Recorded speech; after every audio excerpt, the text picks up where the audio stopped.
Shalom, selamat pagi jemaat yang terkasih di dalam nama Tuhan Yesus. Pagi hari ini kita bersyukur kepada Tuhan. Oleh anugerahnya kita boleh bersama-sama kembali berkesempatan untuk berbakti di hadapannya. Sekalipun di tengah-tengah berbagai kesulitan, tantangan yang kita hadapi, tetapi hari ini kita bersyukur ada kesempatan bagi kita untuk bersama-sama berbakti kepada Tuhan. Karena itu, mari kita mempersiapkan hati dan pikiran kita, seluruh hidup kita mau persembahkan kepada Tuhan hari ini di dalam kebaktian ini. Saya undang jemaat untuk berdiri bersama-sama, kita akan masuk di dalam saat teduh.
Pertolongan kita ialah dari Tuhan yang menjadikan langit dan bumi, dan yang telah memilih kita sebelum dunia dijadikan, supaya kita kudus dan tidak bercacat di hadapannya.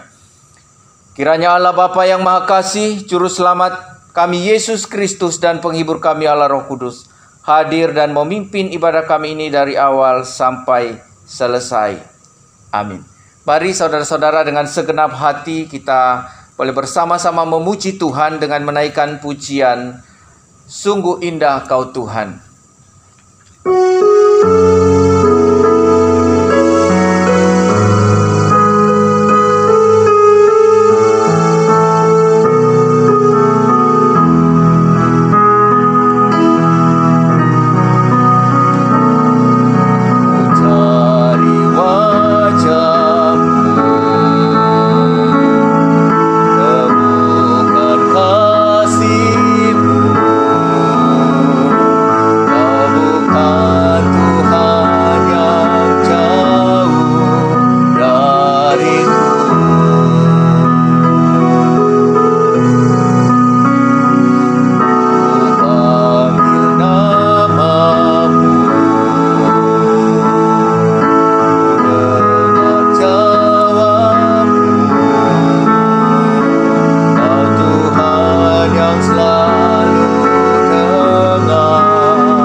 Saudara-saudara yang dikasihi oleh Tuhan, ketika kita berada di dalam pergumulan berat sekalipun, ada kemungkinan hati ini ingin menyelesaikan dengan berbagai cara. Tetapi melalui pujian ini mengingatkan kita bahwa ketika kita berada di dalam segala pergumulan, mari kita mencari wajah Tuhan dan kita boleh menikmati keindahan di dalam Tuhan, sehingga kita boleh tetap kuat dan bertahan di tengah-tengah pergumulan kita. Mari kita bersama-sama masuk di dalam doa.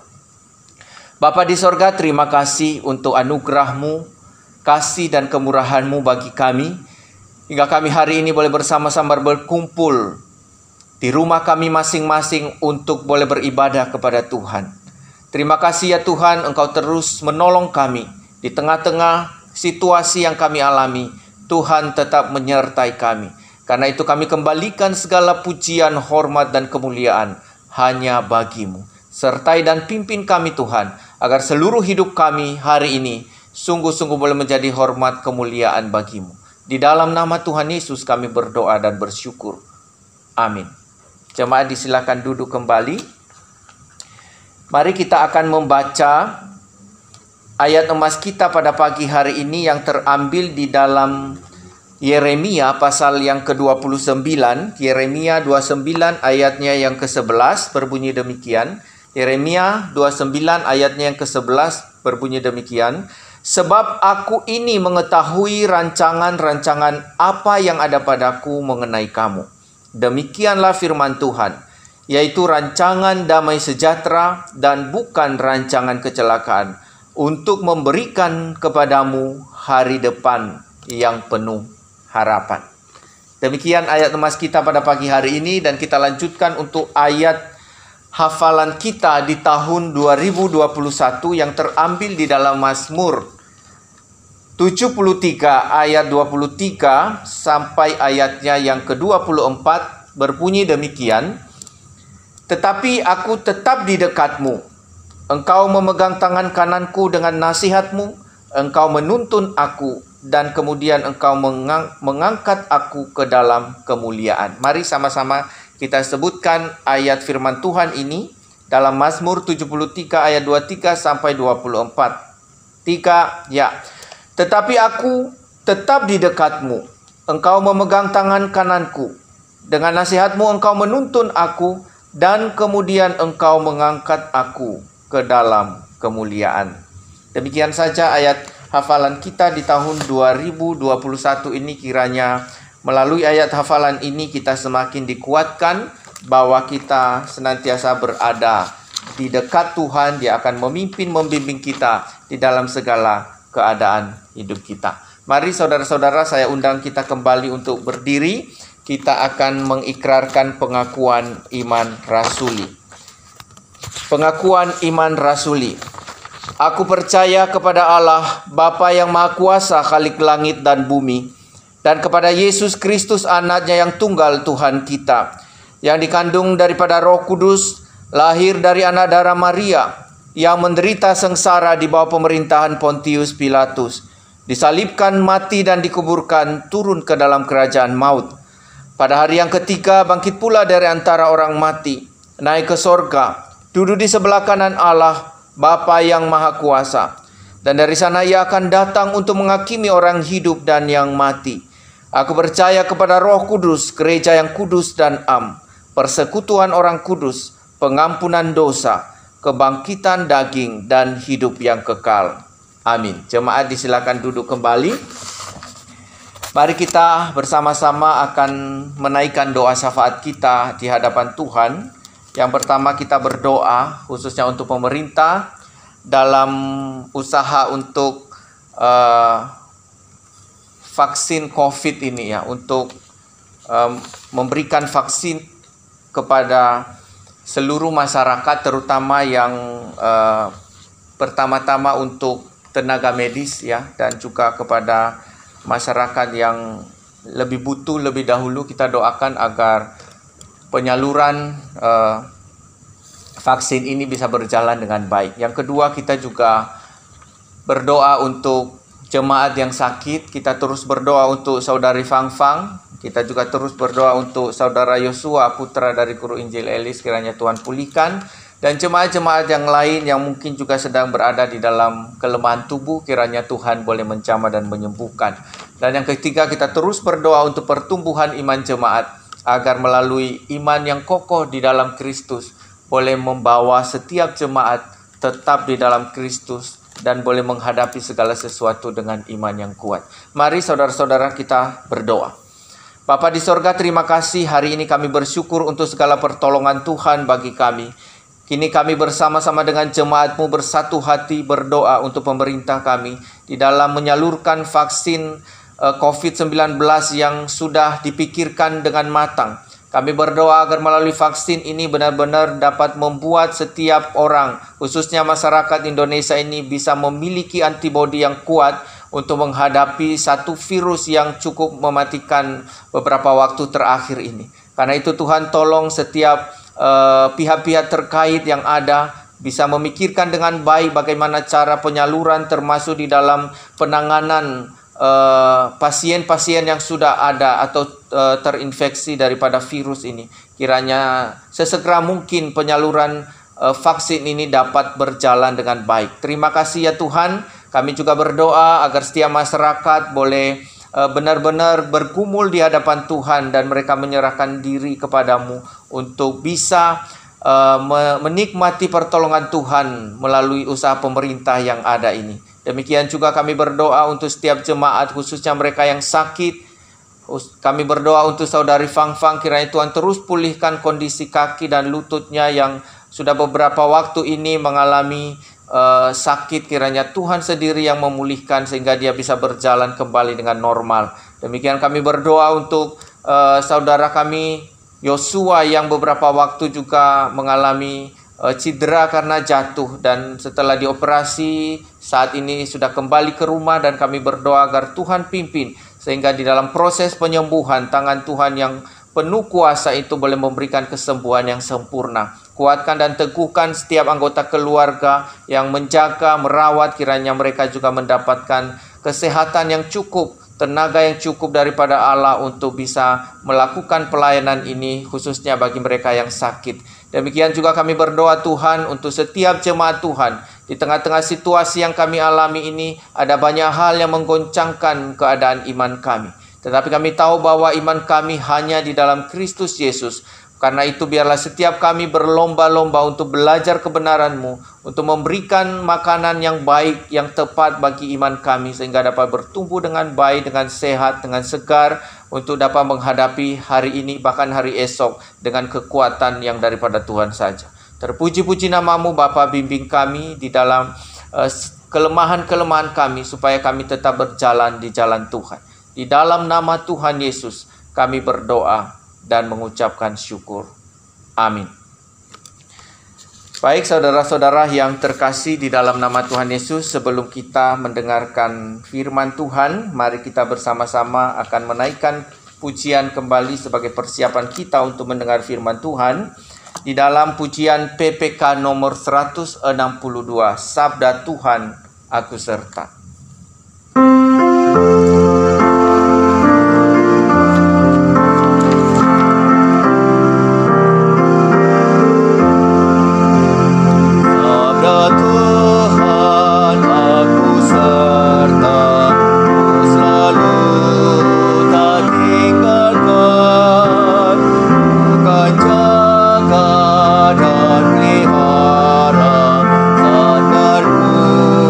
Kau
Saudara-saudara yang dikasihi oleh Tuhan, mari sebelum kita mendengarkan firman Tuhan, kita mohon kemurahan Tuhan di dalam doa agar Dia boleh memimpin kita sepanjang pemberitaan firman Tuhan ini. Mari kita berdoa. Ya Bapa, ya Tuhan kami, terima kasih untuk kebaikan dan kemurahan Tuhan yang terus memimpin kami sampai detik ini. Terima kasih Engkau memberikan kesempatan bagi kami untuk kembali disegarkan oleh firman Tuhan. Karena itu biarlah Allah Roh Kudus yang menuntun, membimbing, dan menolong kami agar sepanjang pemberitaan firman Tuhan ini kami benar-benar dikendalikan oleh Allah Roh Kudus sehingga seluruh hati dan pikiran kami benar-benar tertuju kepadamu, Allah sebagai sumber daripada kebenaran itu sendiri. Terima kasih Tuhan, tuntun kami bahkan juga hamba-Mu yang menyampaikan firman Tuhan, agar sungguh waktu ini menjadi waktu yang begitu berharga di mana kami boleh mendapatkan kebenaran bagi kehidupan kami. Di dalam nama Tuhan Yesus kami berdoa dan bersyukur. Amin. Saudara-saudara yang dikasihi oleh Tuhan, pada pagi hari ini mari kita mendengarkan kembali firman Tuhan di bawah tema Allah di dalam gelap atau Allah dalam gelap. Nah, hal ini bukan berarti bahwa Allah kita adalah Allah yang gelap ya. Tetapi maksud daripada tema ini adalah Allah yang terus bekerja di tengah-tengah kegelapan kehidupan yang kita lewati setiap saat. Nah, saudara-saudara yang dikasihi oleh Tuhan, sebelum kita akan membaca firman Tuhan, saya akan menyampaikan satu ilustrasi melalui sebuah cerita, yaitu seorang penulis buku yang bernama Sam Harris. Ya, seorang penulis buku yang bernama Sam Harris, dia menulis di dalam bukunya yang berjudul Surat untuk Negara Kristen. Di dalam tulisannya itu, saudara-saudara, dia menulis satu paragraf ya, di mana pada waktu itu dia menyoroti satu kejadian yang terjadi di sebuah negara, yaitu warga daripada New Orleans, di mana mereka ditimpa oleh badai Katrina yang begitu dahsyat, saudara-saudara. Dan pada saat itu sang penulis daripada buku ini dia hadir di sana dan menyaksikan. Kemudian dia menulis surat ini kepada sebuah negara Kristen, saudara-saudara, dan dia berkata, seharusnya Allah mendengar doa kakek, nenek, dan orang-orang yang sedang berlarian ke loteng di saat badai itu terjadi. Tetapi ternyata Allah tidak mendengar doa mereka. Justru mereka mati pelan-pelan ditelan oleh air pasang yang begitu dahsyat. Dia berkata, saudara-saudara, dia melanjutkan perkataannya begini, mereka bukan orang jahat. Mereka adalah orang baik-baik. Mereka adalah orang yang terus-menerus memanjatkan doa kepada Tuhan. Mereka adalah orang yang terus-menerus berbuat baik di dalam kehidupan mereka. Tetapi di manakah Tuhan di saat mereka berseru? Sungguh orang-orang itu mati di dalam kemalangan mereka sambil mereka berbicara kepada Allah khayalan. Nah, saudara-saudara, di dalam tulisan singkat ini, saudara-saudara, kita bisa melihat bahwa Sam Harris ini melihat Tuhan itu sebagai Allah khayalan. Karena ketika orang-orang yang di New Orleans itu membutuhkan Tuhan di dalam badai Katrina yang sungguh mematikan itu, ternyata Tuhan tidak memberikan jalan keluar.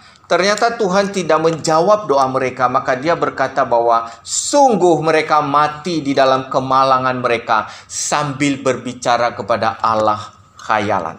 Nah, saudara-saudara yang dikasihi oleh Tuhan, seringkali kita di dalam kehidupan ini digerakkan oleh situasi dan kondisi.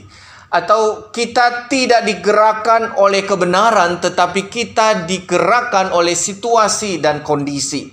Dan akibatnya, saudara-saudara, tidak sedikit di antara kita yang senantiasa memandang bahwa kehidupan yang mujur itu atau kehidupan yang bahagia, kehidupan yang makmur itu adalah tanda bahwa Allah itu baik bagi kita. Tetapi jika ada kehidupan yang tidak baik atau kehidupan yang tidak beruntung, kehidupan yang penuh dengan penderitaan, maka itu menunjukkan bahwa Allah yang disembah adalah Allah yang jahat, Allah yang tidak peduli. Sebagaimana yang saya katakan minggu yang lalu, saudara-saudara yang dikasihi oleh Tuhan, bahwa penyertaan Tuhan itu bagi kita sangat sempurna atau sungguh sempurna, saudara-saudara. Dia bisa hadir di dalam segala keadaan dan kehadirannya itu cukup bagi kita. Nah, yang menjadi pertanyaan bagi kita, saudara-saudara, tidak bisakah kita percaya bahwa kebaikan, kesempurnaan, kuasa daripada Allah itu, kasih daripada Allah itu tetap nyata, bahkan di saat-saat hidup kita tidak baik sekalipun. Sehingga dengan pandangan ini, saudara-saudara, dengan pola pikir yang demikian, dengan iman yang demikian, akan membuat iman kita jauh lebih kokoh, walaupun berada di dalam kesesakan. Sangat berbeda dengan pandangan daripada Sam Harris tadi. Dia berkata bahwa sesungguhnya ketika mereka berteriak memohon pertolongan Tuhan di tengah-tengah badai Katrina yang mereka hadapi, harusnya jikalau Allah sungguh-sungguh ada, Dia bisa menjawab mereka, minimal menolong mereka, minimal menghentikan badai itu sehingga tidak membuat mereka mati mengenaskan. Tetapi bagi Dia, ketika jawaban daripada doa mereka tidak ada respon daripada Allah, maka Dia berkata mereka sedang berbicara kepada Allah hayalan. Nah, saudara-saudara yang dikasihi oleh Tuhan, kalau kita membaca di dalam Kejadian pasal 37, ya, Kejadian pada pasal 37, ya, dan juga pada pasal-pasal selanjutnya kita belajar tentang kehidupan Yusuf. Saya tidak akan membaca semuanya, tetapi saya akan membaca satu kisah di awal sebelum Yusuf mengalami banyak rintangan penderitaan di dalam kehidupannya. Kita membaca di dalam pasal 37, Kejadian 37 ayat yang kelima sampai ayatnya yang ke-11. Saya akan membaca kepada kita. Pada suatu kali bermimpilah Yusuf, lalu mimpinya itu diceritakannya kepada saudara-saudaranya. Sebab itulah mereka lebih benci lagi kepadanya. Karena katanya kepada mereka, coba dengarkan mimpi yang kumimpikan ini. Tampaklah kita sedang di ladang mengikat berkas-berkas gandum, lalu bangkitlah berkasku dan tegak berdiri. Kemudian datanglah berkas-berkas kamu sekalian, mengelilingi dan sujud menyembah kepada berkasku itu. Lalu saudara-saudaranya berkata kepadanya, apakah engkau ingin menjadi raja atas kami? Apakah engkau ingin berkuasa atas kami? Jadi makin bencilah mereka kepadanya karena mimpinya dan karena perkataannya itu. Lalu ia memimpikan pula mimpi yang lain yang diceritakannya kepada saudara-saudaranya. Katanya, aku bermimpi pula, tampak matahari, bulan dan 11 bintang sujud menyembah kepadaku. Setelah hal itu diceritakannya kepada ayahnya dan saudara-saudaranya, maka ia ditegur oleh ayahnya. Mimpi apa mimpimu itu? Masakan aku dan ibumu serta saudara-saudaramu sujud menyembah kepadamu sampai ke tanah? Maka iri hatilah saudara-saudaranya kepadanya, tetapi ayahnya menyimpan hal itu dalam hatinya. Nah, saudaraku yang dikasihi oleh Tuhan, kita melihat dari kisah Yusuf ini, bagaimana Allah terus berkarya di tengah-tengah kegelapan, di tengah-tengah kesuraman perjalanan hidup daripada Yusuf. Nah, saudaraku, rencana Allah, ya, pertama-tama kita melihat rencana Allah bagi Yusuf dikomunikasikan oleh Allah melalui mimpi. Ketika dia bermimpi sebanyak 2 kali. Mimpi yang pertama adalah dia memimpikan berkas gandum di mana berkasnya berdiri tegak, kemudian berkas daripada saudara-saudaranya itu tunduk kepadanya. Kemudian mimpi kedua, dia memimpikan matahari, bulan dan 11 bintang dan seluruh benda-benda langit itu, ya, yang disebutkan di dalam ayat itu dikatakan sujud menyembah kepada dia sampai ke tanah. Dan saudara-saudara, inilah yang menjadi rencana indah Allah bagi Yusuf. Ya, yang dikomunikasikan Allah kepada dia melalui mimpi. Nah, ini tentu memberikan pesan Bapak Ibu kepada Yusuf bahwa dia akan menjadi orang nomor satu. Dia akan menjadi orang nomor satu di dalam keluarganya tentunya. Dan pesan ini sangat jelas saudara-saudara melalui mimpi yang dia mimpikan ini. Walaupun secara konkret ya, secara nyata belum ada kejelasan, tetapi pesan awal ini sebenarnya menjadi satu pesan yang begitu indah, begitu membahagiakan daripada Yusuf, hingga akhirnya saudara-saudaranya begitu iri kepadanya, begitu benci kepadanya, karena hanya Yusuflah yang mendapatkan mimpi itu. Dan tentu saudara-saudara, jika kita bandingkan dengan ayat emas yang barusan kita baca tadi, kita melihat bahwa begitu indahnya rencana Tuhan. Rencana yang penuh dengan damai sejahtera itu diberitahukan kepada Yusuf lewat mimpinya. Di dalam Yeremia 29 ayat 11 tadi dikatakan bahwa Tuhan itu memiliki rancangan yang indah, yaitu rancangan damai sejahtera. Tetapi saudaraku yang dikasihi oleh Tuhan, pada kenyataannya kita melihat bahwa di awal-awal kehidupan Yusuf, rancangan yang indah yang disampaikan Allah kepada dia lewat mimpi itu tidaklah seindah mimpi itu sendiri. Ya, kenapa saya katakan demikian, saudara-saudara? Ketika Yusuf bermimpi, ya, dan ketika dia menyampaikan mimpi-mimpi itu kepada saudara-saudaranya, juga kepada ayahnya dan kepada keluarganya, justru itu menjadi awal di mana Yusuf diperhadapkan dengan segala kemalangan dan malapetaka hidup. Jadi saudara-saudara, kita perhatikan bahwa ada rancangan Tuhan yang begitu indah disampaikan kepada Yusuf lewat mimpi. Tetapi justru rancangan indah itu yang menjadi idaman, harapan bagi semua orang, ternyata seakan ditutupi oleh perjalanan yang begitu suram. Sehingga dalam momen-momen yang seperti itu, saudara-saudara, tentu ada banyak orang yang mengalami kesuraman iman. Ya, walaupun kita melihat nanti dari kehidupan Yusuf tidak mengalami kesuraman iman itu, tetapi kalau kita mau lihat, aplikasikan di dalam kehidupan kekristenan hari ini, seringkali masa-masa suram yang Tuhan izinkan terjadi dalam hidup ini justru seringkali membuat iman menjadi lemah. Bagaimana tidak, saudara-saudara, setelah mimpi yang indah itu ternyata Yusuf menghadapi perjalanan hidup yang tidak semakin naik, tetapi justru semakin menurun.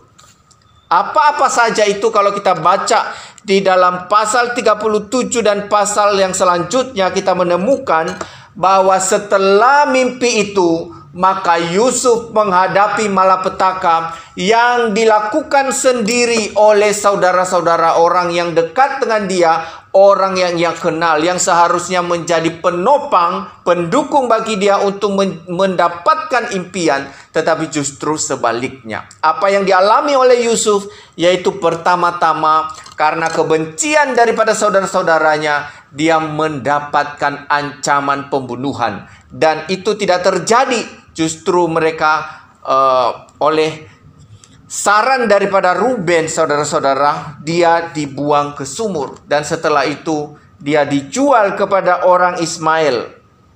Dan orang Ismail itu terus menjual dari Yusuf ini ke Mesir, ya, kepada salah seorang pegawai istana raja Mesir, yaitu Potifar. Dan setelah itu tidak berhenti sampai di situ, saudara-saudara. Kesuraman hidup daripada Yusuf itu dilanjutkan dengan hidup sebagai budak di rumah Potifar. Dulu dia menjadi kesayangan daripada ayahnya, sekarang turun menjadi seorang budak. Dan kemudian dia mendapatkan fitnah daripada istri Potifar itu sendiri, hingga berakhir di penjara. Nah, saudara-saudara, sungguh kehidupan yang begitu malang, ya. Yusuf justru di tengah-tengah mimpi yang begitu besar, ya, Mimpi yang begitu indah itu justru dia diperhadapkan dengan perjalanan hidup yang begitu malang, begitu sial, saudara-saudara. Hidupnya tak seindah mimpi. Yusuf mengalami ketidakadilan yang begitu menyakitkan, saudara-saudara. Sementara kita melihat orang-orang yang melakukan kejahatan di sekitarnya itu seakan bebas dan tidak mendapatkan ganjaran sama sekali. Nah, saudara-saudara, tentu masa-masa gelap bagi Yusuf, ya. Masa-masa ini menjadi masa-masa yang begitu gelap bagi Yusuf. Di manakah Tuhan? Ya, kalau kita boleh bertanya bahwa di tengah-tengah masa gelap kehidupan kita, mungkin kita bisa bertanya, di manakah Tuhan yang berjanji itu kepadaku? Di manakah Tuhan ketika masa-masa sulit itu hadir? Adakah Tuhan hadir di masa-masa gelap itu?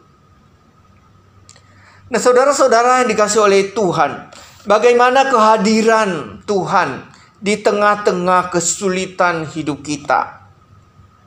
Tentu pertanyaan semacam ini sangat perlu untuk kita renungkan, agar kita tidak sampai mengklaim bahwa Allah yang kita sembah itu adalah Allah khayalan seperti yang disampaikan oleh Sam Harris tadi. Jangan sampai keluar dari mulut bibir ini mengatakan bahwa Allah tidak peduli, Allah tidak mengasihiku, Allah tidak memperhatikan kehidupan saya. Maka saudara-saudara, bagaimana kehadiran Allah, bagaimana kebaikan Allah, bagaimana kemahakuasaan Allah di tengah-tengah kegelapan perjalanan hidup kita, kini perlu kita renungkan baik-baik. Ini masih minggu kedua di awal tahun ini. Agar kita benar-benar bisa melangkah dengan mantap, bisa melangkah dengan satu keyakinan bahwa Allah terus bekerja di dalam kehidupan kita sekalipun ada begitu banyak persoalan. Maka ini perlu kita renungkan. Di dalam Yeremia pasal 29 tadi dikatakan, saudara-saudara, bahwa rancangan Allah itu adalah rancangan damai sejahtera, bukan rancangan kecelakaan.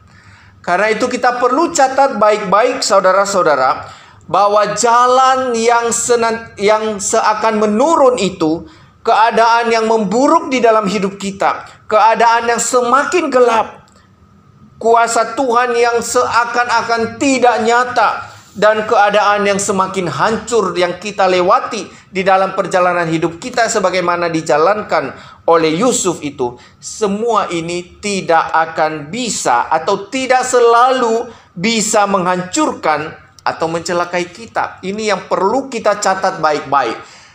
Berdasarkan ayat di dalam Yeremia 29 ayat 11 tadi, bahwa rancangan Allah itu adalah rancangan damai sejahtera, bukan rancangan kecelakaan.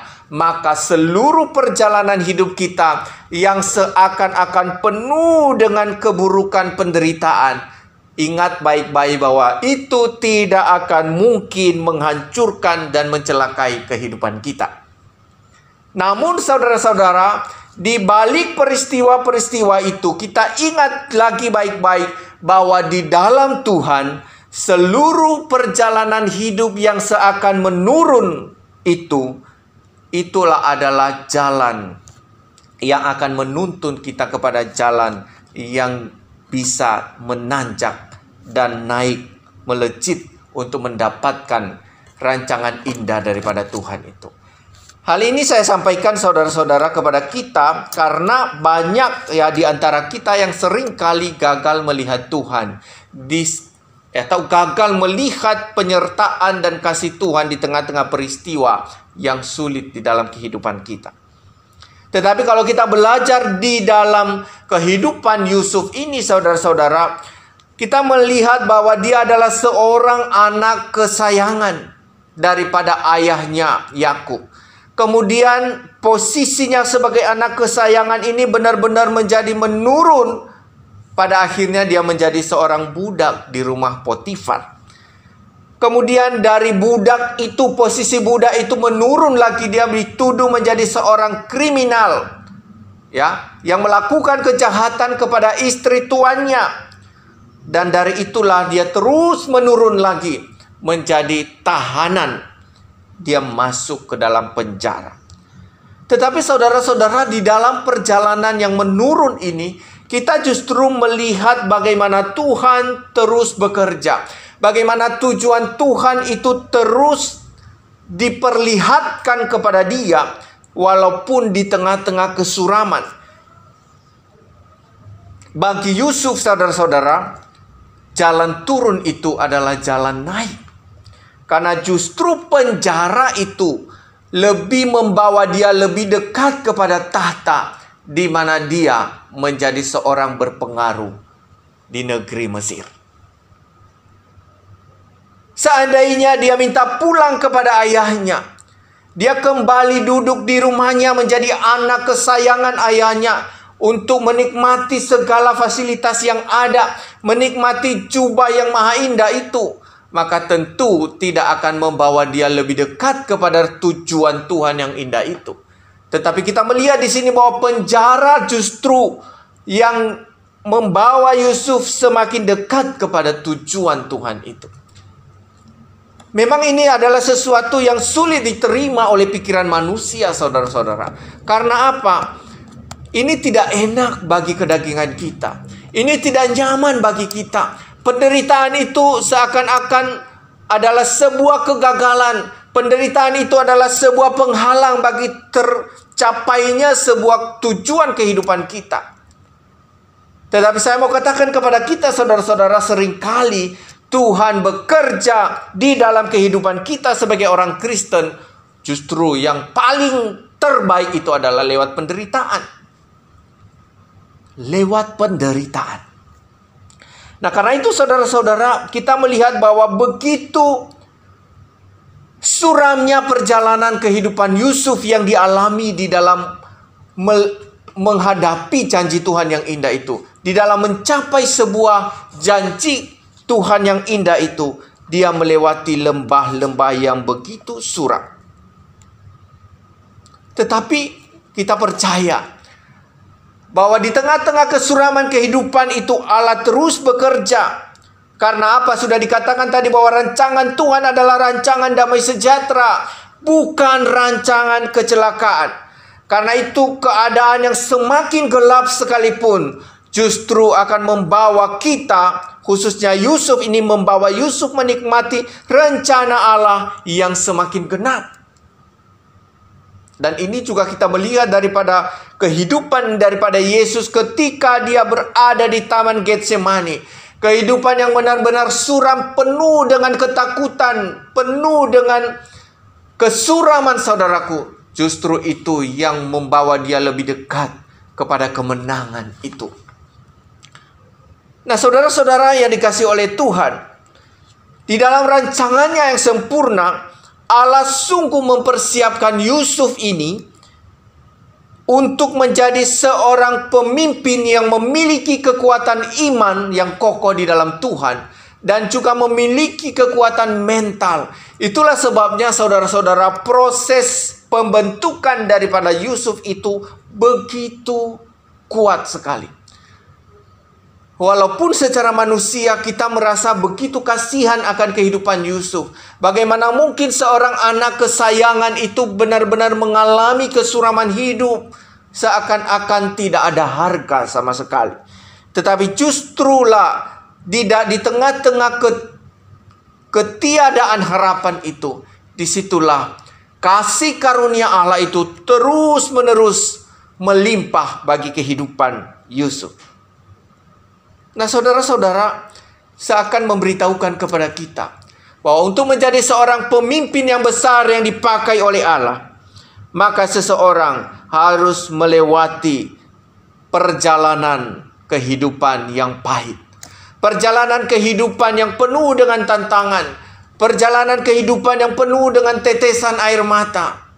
Perjalanan kehidupan yang penuh dengan kesulitan demi kesulitan. Tetapi justru di sanalah kasih karunia Allah semakin bertambah-tambah bagi seseorang yang bisa mengerti bahwa Allah terus bekerja dan berkarya di dalam kehidupannya.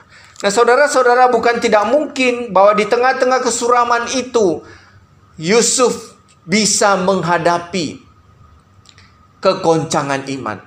mungkin saja akan mengalami hal itu. Tetapi kita melihat saudara-saudara bahwa di dalam kitab Kejadian ini tidak dicatat sama sekali bahwa Yusuf mengalami kegoncangan iman, bahwa Yusuf bersungut-sungut, bahwa Yusuf mengalami hati yang hancur.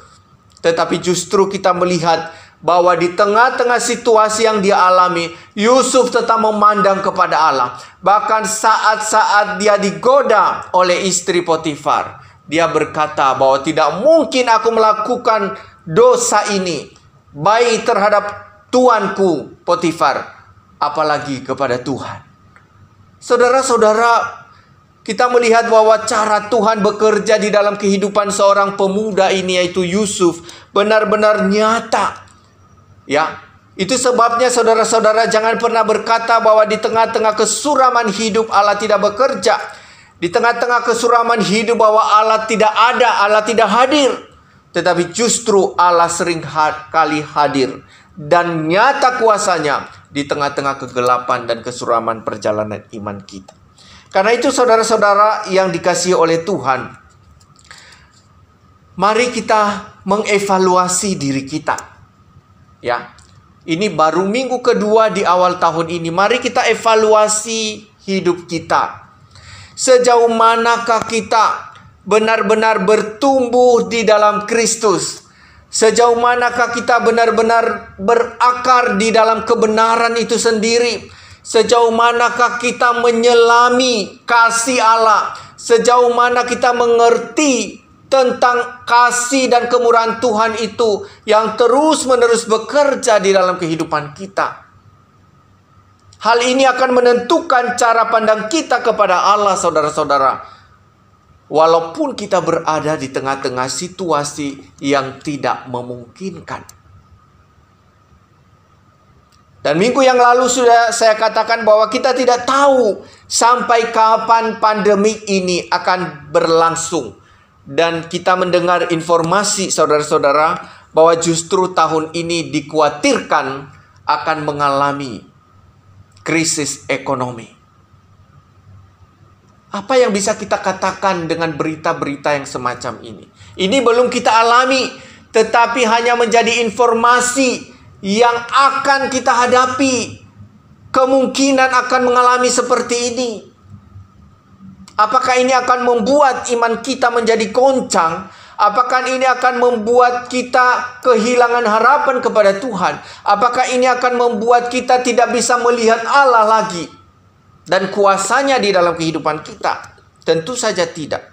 Karena itu di dalam kebenaran yang sudah kita dengar ini saudara-saudara, mari kita mengambil sikap yang sungguh-sungguh untuk tetap percaya bahwa di masa-masa gelap kehidupan kita, Allah selalu hadir dengan rencananya yang sempurna. Ya. Yang pertama yang perlu kita ingat adalah bahwa di tengah-tengah masa kegelapan hidup ini, Allah selalu hadir dengan rancangannya yang sempurna. Artinya saudara-saudara bahwa Allah tidak mungkin berubah. Allah tidak berubah. Allah setia. Allah tetap pada janjinya. Dan itu kita buktikan di dalam kehidupan Yusuf. Apa yang diberitahukan kepada dia lewat mimpi yang membuat saudara-saudaranya begitu iri dan benci kepadanya. Karena ini mengindikasikan, menggambarkan, memberitahukan kepada kita bahwa Yusuf akan menjadi orang penting di antara keluarganya khususnya. Dan kita melihat bahwa Allah yang tidak berubah itu terus bekerja sekalipun di tengah-tengah perjalanan kehidupan yang penuh dengan kesuraman yang dialami oleh Yusuf. Tetapi janji yang indah itu yang diberikan oleh Allah yang tidak berubah, Allah yang tidak setia itu digenapi di akhir proses kehidupan itu, yaitu Yusuf menjadi penyelamat bagi bangsa-bangsa di mana pada waktu itu ada kelaparan yang sungguh hebat. Nah, saudara-saudara dikasih oleh Tuhan, kita pun harusnya demikian. Belajar daripada kehidupan Yusuf ini, kita harus memahami bahwa sesuram apapun perjalanan hidup kita, ketika kita berada di dalam Yesus Kristus, maka kita akan melihat rancangan Allah yang sempurna itu akan selalu nyata bagi kita. Karena apa? Dia selalu hadir di dalam kehidupan kita.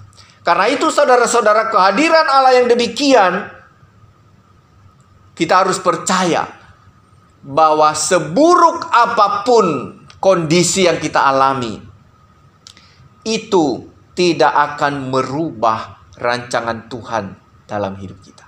Ini menjadi poin yang kedua. Yang pertama tadi, bahwa Allah selalu hadir dalam segala keadaan karena Dia punya rancangan yang sempurna. Dan yang kedua, sehebat apapun masa-masa sulit hidup ini, tidak akan merubah rancangan Tuhan yang sempurna itu bagi kita. Nah, ini akan membuat kita bisa hidup, tidak akan berada di dalam ketakutan. Kita akan dengan berani, dengan teguh, terus melangkah di dalam Kristus, melakukan apa yang kita bisa lakukan selagi masih ada kesempatan. Karena kita tahu bahwa kondisi apapun, bahkan lembah-lembah kematian sekalipun, tidak akan merubah rancangan sempurna Allah itu di dalam kehidupan kita. Tetapi kita akan bisa lebih naik level lagi untuk memandang keadaan itu. Kesuraman bukanlah hal yang menyakitkan, bukanlah hal yang menggagalkan perjalanan kita. Tetapi kesuraman itu adalah sebuah hal yang dipakai oleh Tuhan untuk membentuk kita menjadi pribadi yang siap menjalankan rencana sempurna Allah itu. Saudara-saudara yang dikasihi oleh Tuhan, segala sesuatu sudah dirancang begitu sempurna oleh Allah. Sebagaimana Ia telah merancang keselamatan kita, bahwa keselamatan kita akan diberikan kepada orang-orang yang ditetapkan dan dipilihnya untuk memperoleh anugerah keselamatan itu. Dan rancangan yang sama juga akan menyertai setiap orang-orang yang sudah mendapatkan anugerah keselamatan itu, sehingga mereka tidak mengalami kekurangan. Mereka tidak mengalami kesulitan, mereka tidak akan mengalami kekurangan, bahkan kegagalan di dalam mencapai akan rencana Tuhan yang indah itu. Karena itu saudara-saudara, di dalam Kejadian 50 ayat 20, di situ disampaikan oleh firman Tuhan melalui Yusuf kepada kita, dikatakan, memang kamu telah mereka-rekakan yang jahat terhadap aku, tetapi Allah telah mereka-rekakannya untuk kebaikan, dengan maksud melakukan seperti yang terjadi sekarang ini, yakni memelihara hidup suatu bangsa yang besar. Dunia yang sudah jahat ini akan terus-menerus mencoba dengan segala cara menggagalkan rancangan Tuhan bagi kita. Tetapi Tuhan mereka-rekakan semua itu untuk maksud yang indah, yaitu membawa kehidupan yang penuh dengan damai sejahtera, bisa mempengaruhi dunia ini untuk melihat Tuhan sebagai Tuhan yang selalu hadir dan menjamin kehidupan umat yang ada di tengah-tengah dunia ini. Karena itu saudara-saudara, melalui firman Tuhan ini, mari kita masing-masing memperteguhkan iman kita, memautkan iman kita kepada pribadi yang sempurna itu, bukan kepada keadaan. Keadaan itu selalu berubah-ubah. Itu tidak akan menentukan arah hidup kita. Tetapi yang menentukan arah hidup kita adalah Dia yang terus berkarya. Dia yang sempurna dan terus berkarya, baik di tengah-tengah situasi yang indah maupun di tengah-tengah situasi yang sulit. Dia adalah pribadi yang tidak pernah berubah. Dia akan melakukan dengan caranya sendiri untuk memimpin kita hidup di dalam rancangan indah itu dan menjadi kemuliaan bagi nama Tuhan. Saudara-saudara, mari kita mempersiapkan iman kita, mempersiapkan hidup ini untuk menghadapi hari esok dengan senantiasa percaya bahwa Tuhan yang kita sembah adalah pribadi yang sempurna, yang tidak akan pernah meninggalkan kita. Dia akan menuntun kita menikmati rancangan damai sejahtera itu, rancangan indah itu, sehingga pada akhirnya kita boleh menjadi kemuliaan bagi namanya. Mari kita berdoa. Bapa di surga, terima kasih untuk firman Tuhan yang boleh kami dengar pada pagi hari ini. Tuhan, pimpin kami supaya iman kami boleh diperteguhkan di dalam Engkau, sehingga tidak ada kesempatan bagi kami untuk melawan Tuhan dan menganggap Tuhan sebagai Tuhan hayalan. Tetapi kami sungguh-sungguh diperteguhkan untuk tetap percaya kepada pribadi-Mu yang sungguh-sungguh nyata dan tidak berubah itu. Terus bekerja, baik di dalam keadaan yang indah dalam hidup ini, maupun di dalam keadaan yang buruk sekalipun. Berkati semua jemaat Tuhan yang sudah mendengarkan firman Tuhan, dimanapun mereka berada, agar melalui kebenaran ini, hidup kami semua boleh dituntun menjadi kehidupan yang sempurna di dalam Kristus. Di dalam nama Tuhan Yesus, kami berdoa dan bersyukur. Amin. Jemaat yang terkasih, kita sudah mendengarkan firman Tuhan. Mari kita menanggapi firman Tuhan ini dengan menyanyikan satu pujian di dalam PPK nomor 221, Bangkitkan Jiwaku, sambil kita mengumpulkan persembahan.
Kita berdoa. Bapa di sorga, kiranya melalui pujian ini jiwa kami yang lesu boleh dibangkitkan oleh Roh Kudus, di mana kami boleh sungguh-sungguh hidup di dalam Kristus dan melayani Tuhan seumur hidup kami. Pada kesempatan ini kami telah mengumpulkan persembahan kami. Kiranya melalui persembahan ini nama Tuhan dimuliakan dan kerajaan-Mu semakin diperluas. Berkati setiap jemaat-Mu ya Tuhan, yang sudah dengan sukacita dan dengan senang hati mempersembahkan berkat yang Tuhan sudah berikan kepada mereka. Sekarang mereka kembalikan untuk menjadi hormat kemuliaan bagi nama Tuhan. Biarlah mereka juga boleh mendapatkan belas kasihan Tuhan untuk terus menikmati berkat Tuhan seumur hidup mereka. Terpuji nama-Mu Bapa. Dalam nama Tuhan Yesus kami berdoa. Amin.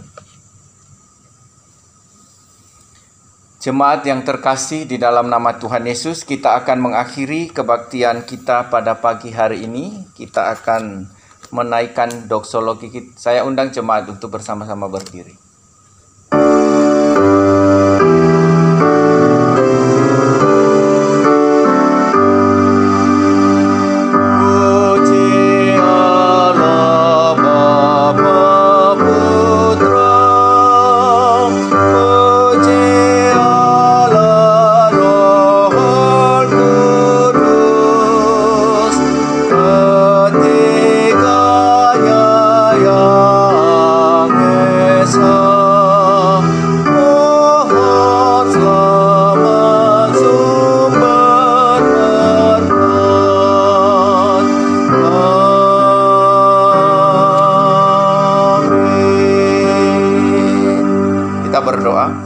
Bapa di sorga, terima kasih untuk segala kebaikan Tuhan bagi kami sepanjang berlangsungnya kebaktian ini. Pada kesempatan ini kami berdoa untuk jemaat Tuhan di tempat ini yang berhari jadi dalam minggu-minggu ini. Yang pertama kami berdoa untuk anak Marta, kiranya Tuhan sendiri yang memberkati di dalam masa-masa pertumbuhannya, agar dia bisa bertumbuh menjadi anak yang mengasihi Tuhan.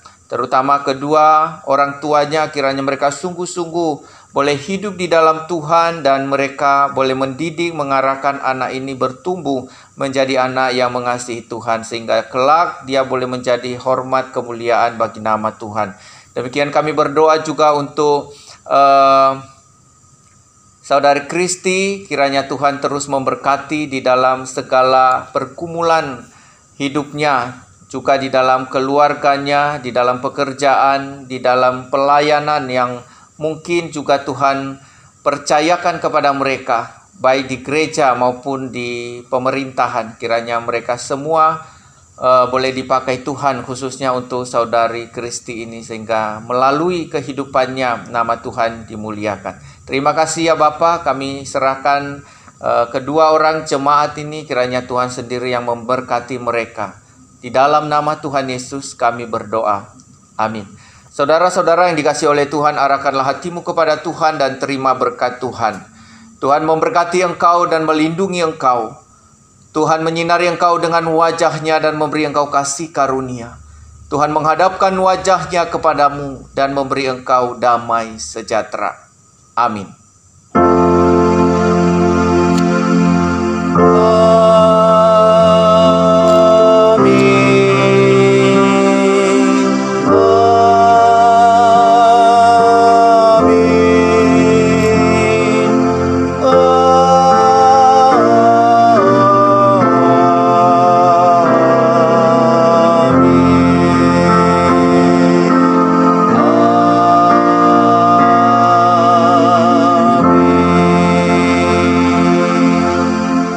Jemaat disilakan duduk, silakan berdoa teduh.